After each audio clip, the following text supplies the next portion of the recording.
안녕하세요.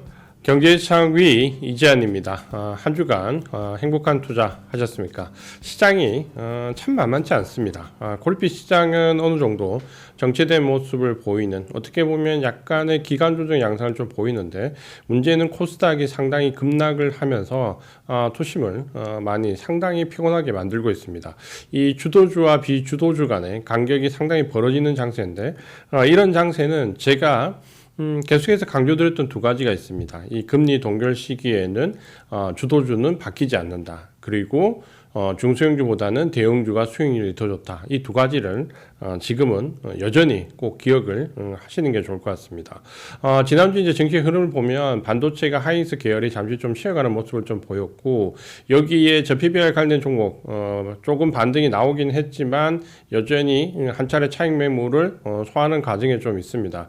반면에 코스닥은 왜 이렇게 많이 내렸냐라고 본다면, 물론 이제 2차 전지가 생각보다 공매도 한매가 없으면서 상당히 시장의 급락을 이끌었고, 반도체 관련되어 있는 장비 종목도 일부가 차익 실현 물량 역시 조금 나왔고요.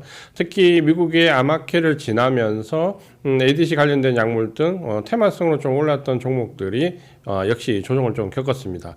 그렇게 본다면 어떻게 보면 코스닥 시장의 가장 핵심이라고 할 수 있는 반도체 장비 일부 종목들과 특히 2차 전지 여기고 여기에 제약 바이오 종목들까지 일부 급락이 나오면서 전반적으로 코스닥은 약세를 면치 못하는 모습을 좀 보였습니다. 우리가 과연 이런 어떻게 보면 엇박자가 나오는 장세에서 어떻게 투자를 할 것이냐라는 부분은 사실 크게 보면 일단은 주도주가 흔들려서는 안 됩니다. 결국은 지금 HBM 반도체에 관련되어 있는 모멘텀이 지금은 가장 강력한 모멘텀이고, 어떻게 보면 AI 모멘텀 자체가 GPU에서 HBM 모멘텀에서 다시 이 소프트웨어와 온 디바이스 AI 여기에 유리기판이나 전력기기까지 확장을 보이고 있지만 가장 확실하게 추세를 유지하고 있는 쪽은 HBM 반도체 쪽입니다.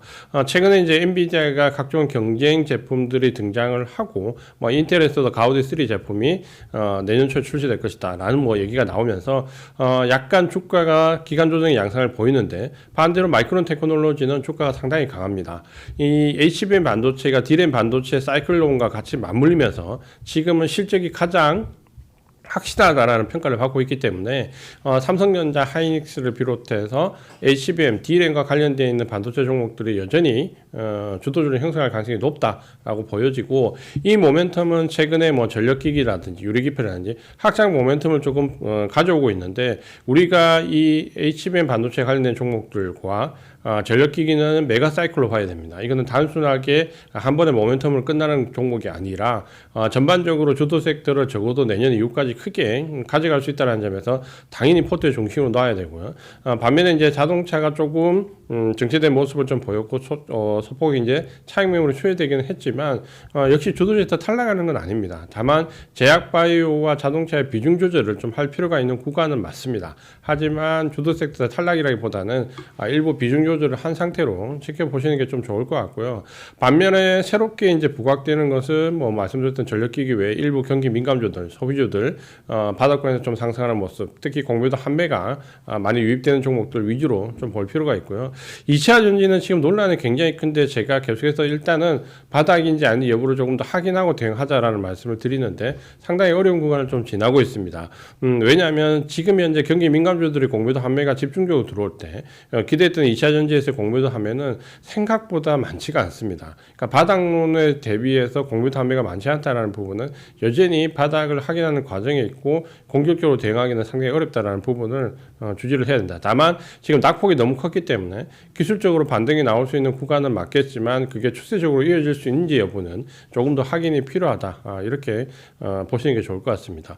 미국 증시가 지금 어떻게 보면 급등 이후에 조금 매물을 소화하는 과정에 들어와 있는데, 우리가 사실 매크로적인 부분에서 지금 금리 인하가 6월론이 급격히 후퇴가 되면서 전반적으로 증시를 압박하는 게 아니냐라는 우려감이 나오는데, 제가 볼 때 이럴 가능성이 그렇게 높지 않습니다. 그러니까 기간 조정이 일부 나올 수 있을지라도 우리가 우려하는 가격 조정에 대해서는 크게 염려할 필요가 없어 보이는데, 가장 큰 이유는 우리가 파월 의장의 발언을 유심히 살펴볼 필요가 있습니다. 결국 최근에 고용 지표가 상당히 좋게 나온다든지 혹은 물가 지표가 조금 노이즈가 있다든지에 대한 우려 부분은 어떻게 보면 파월 의장이 얘기한 것처럼 노이즈는 노이즈일 뿐, 이게 추세를 거스르거나 대세를 거스를 가능성이 높지 않다라는 점이고, 또 한 가지는 고용 지표가 상당히 좋게 나오는 것은 이민자 유입에 따라서 일단 고용이 창출 효과가 크지만 이게 실제적으로 임금을 상승 압박을 크게 가져오냐라고 본다면 임금 상승률은 그렇게 높지 않다라는 거죠. 그러면 임금 상승률이 그렇게 높지 않다라는 관점에서 고용의 탄탄함, 오히려 뭐 경기가 좋다는 쪽을 판단을 할 수 있다라는 긍정론이 나왔다라는 부분이 일단은 가장 큰 부분이고,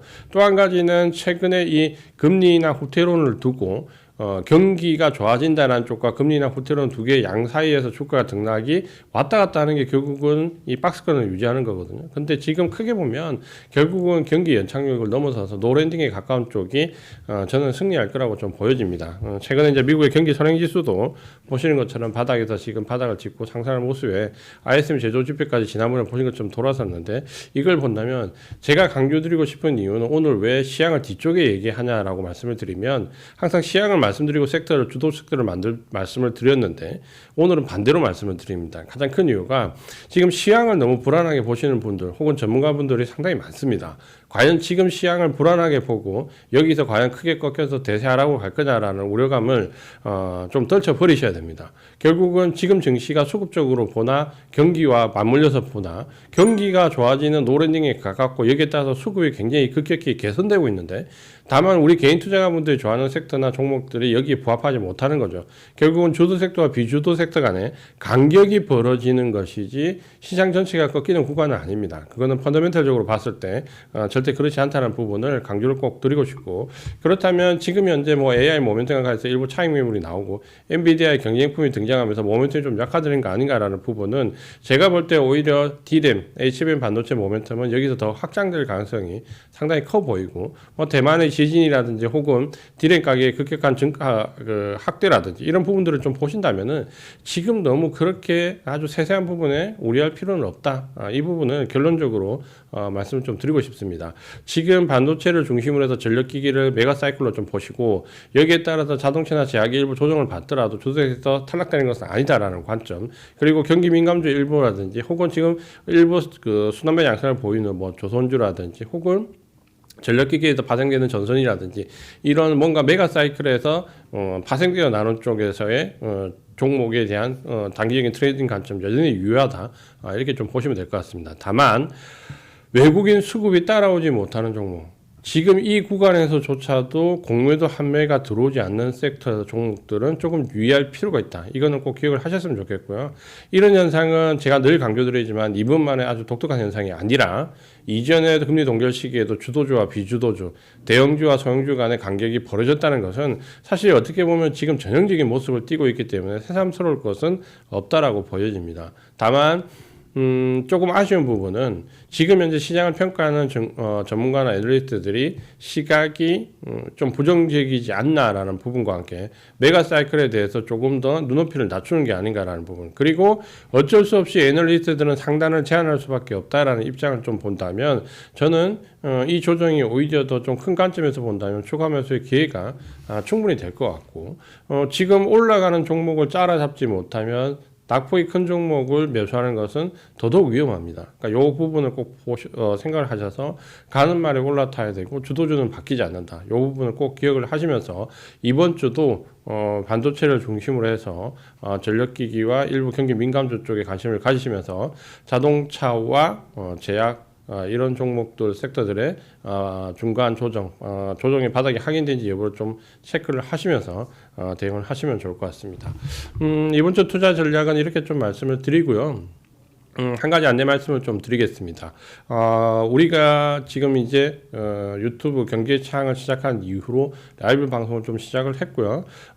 새롭게 이제 경기의 창 위 네이버 밴드를 하고 있습니다. 거기에는 다양한 유용한 자료들이 있으니까 좀 참고를 하시고, 또 한 가지는 아마 5월 달부터 제가 그동안 뭐 3프로TV라든지 매일경제TV 혹은 MTNTV에서 오랫동안 글로벌 시향에 대해서 새벽 방송을 3년 넘게 했었습니다.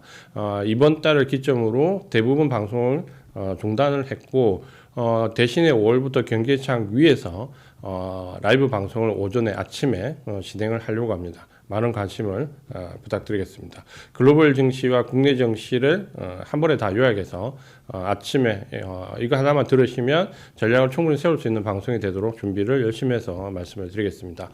이번 주 경제창위 여기까지 말씀을 드리고 다음 주에도 찾아뵙도록 하겠습니다. 경제창위 이재현이었습니다.